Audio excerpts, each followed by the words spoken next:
Good morning, ladies and gentlemen. Welcome back to this Monday morning with Business Coach Moloy. We are on our Entrepreneurial Essentials. We are on episode 31, and uh, we are in this mini series of money. And these are things that unfortunately entrepreneurs are just not tracking. And we have been talking about cash flows, we're talking about inventory, we're talking about PLs. We are talking about margins. We're talking about a lot of things that as an entrepreneur, most of the people that I meet are not tracking. So today we'll talk about that five number dashboard that every entrepreneur must track weekly. Now imagine flying a plane without a control panel, right? Or imagine driving a car without a control panel. So no speed indicator, no altitude, no radar to show what's ahead. And it's scary because you do not know where you're coming from and you do not know where you're going. But unfortunately, that's what entrepreneurs are doing every single day. They wake up, they go full speed into their visions and their missions and their clients and their teams and everything that they do. But they have no real dashboard to tell them if they're flying high or straight into a storm. Let me share the story of a gentleman called Sumant, a restaurant owner in Salt Lake, Calcutta. He used only one tracking mechanism every day, and that was his daily bank balance. 1 month his bank balance dropped 7 lakhs and he didn't realize it until his rent check had bounced. Why? Because vendor payments, refunds, and a sudden fridge breakdown happened together. And that's where we believe in this five number dashboard. And the first thing he told me was after using it for 3 weeks, he said that now I feel like a CEO and not a fireman. And remember this, gentlemen, especially from the MSME sector, your team is not concerned about your five numbers. It is only you and you who has to be tracking these five numbers. They have no clue about finances of your business.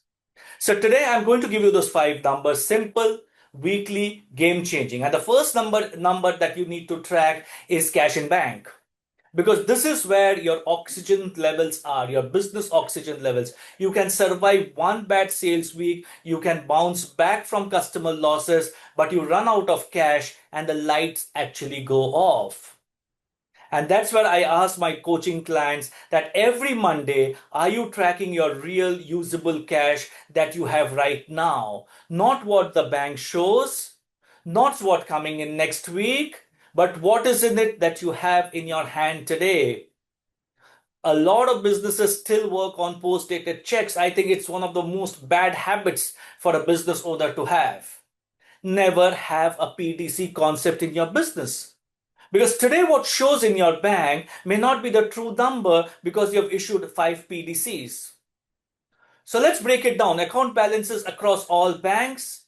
If you have petty cash in your office, any undeposited collections that will get credited today, less unclear checks or pre-scheduled debits, which are your PDCs, that will happen today.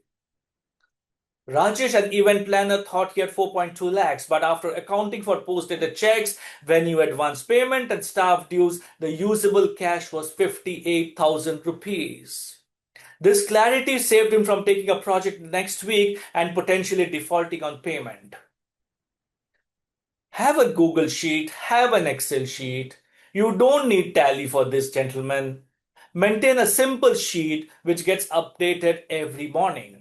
Number two, accounts receivables. This is the money that belongs to you, but it is sitting in your customer's bank account. And here is the truth bomb.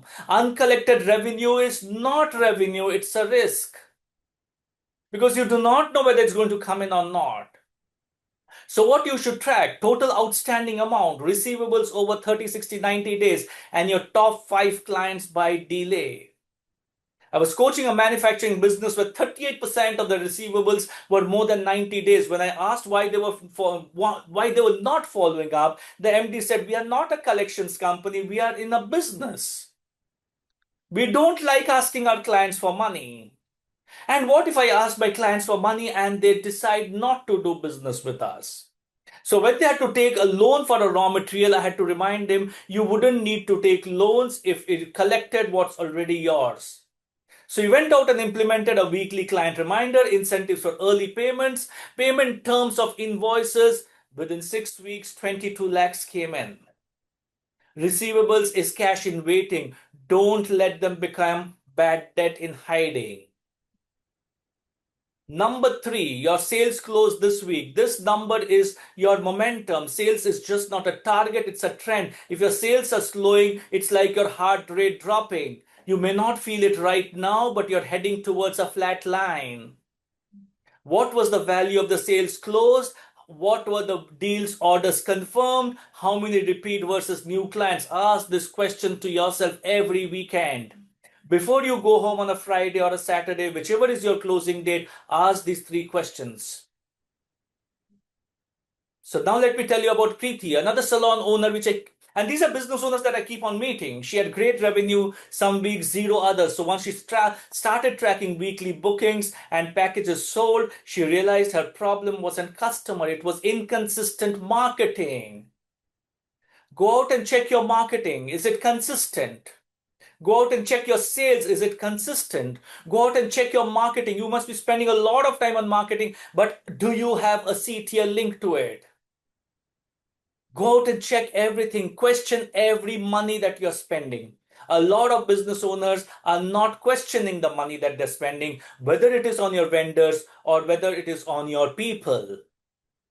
So we built a rhythm. Every Tuesday offers, Thursday WhatsApp promos, weekend flash sales. The result, predictable sales started coming in.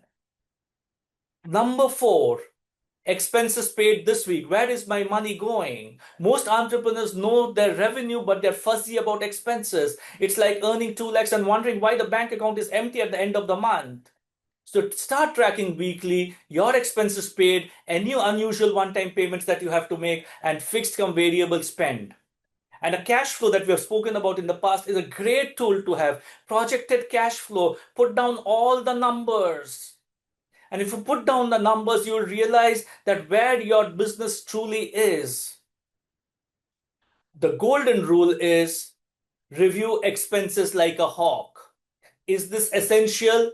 Can I renegotiate it? Can I delay it? Number five, your leads generated this week. If you want consistent sales, you need consistent lead flow. Think about this like planting seeds. If you're not sowing this week, you can't harvest next week. So track your new leads. Go out and check with whoever is responsible for your lead generations if there is a drop in lead generation. It could be your online marketing, it could be your referral ads, it could be your walk-ins, it could be online, it could be anything that you do for your lead generation. Your lead generation number cannot come down week on week. If that lead generation number comes off week on week, you are headed for trouble.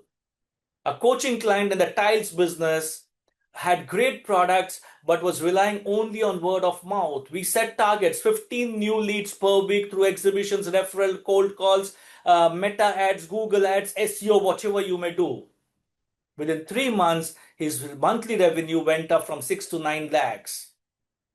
So you have to have your dashboard inside. Low leads is equal to low sales next week / next month. Act now if your leads are coming down. And finally, here's a bonus for all of you, the owner energy score. This isn't a number from your books, it's from your gut. Every Sunday, and I request every business owner to invest one hour every Sunday, rate your energy regarding the forthcoming week on a rating scale of 1 to 10. Are you excited? Are you clear-headed? Are you focused? Or are you already feeling burnt out, scattered, and distracted? Because if you're not in the game mentally, your team, your business, your numbers, they're all likely to suffer. So here is the dashboard that you should be using. Cash in bank this week, last week, trend, upward, downward. Receivables this week, last week, upward trend, downward trend. Sales closed this week, last week, upward or downward. Expenses paid, upward or downward. Leads generated this week, last week, upward or downward. Block 15 minutes on a Monday, worst case Tuesday, to review it. color coded, green on track, yellow needs attention, and red act now. Ladies and gentlemen, your business is your cash. Your life is your oxygen, and your business is your cash. Cash can be either preserved or spent. Cash can be either generated or spent. Look at everything around you and ask the simple numbers. Am I tracking the 5-number dashboard along with the 6, which is your energy scorecard? Next week, we are going to talk about owner's salary versus business profit.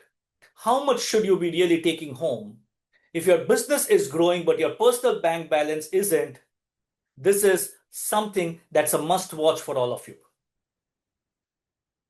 While the final reflection may sound slightly off, because what happened last week in Ahmedabad, but a pilot checks 6 instruments before takeoff. As an entrepreneur, you don't check any number on the Monday morning. And that's the difference between flying high and crashing hard. Whether it's a Monday morning, I prefer Sunday evening to track all these numbers. Start your week with clarity, lead with numbers and not guesswork, and become a dashboard-driven CEO rather than an emotion-driven CEO. Till next Monday, same day, same time, to look at the theme on owner's salary versus business profit. If your business is growing and your personal bank balance isn't, this is a must watch for all of you. See you next week. If you have any queries, the chat box is open. Put in a comment and me or one of my coaches shall reach out to you. Have a great week and a great, we're coming to the closure of Q1. So have a great closure to Q1 as the weeks pass by. Next Monday, same day, same time. Till then, goodbye.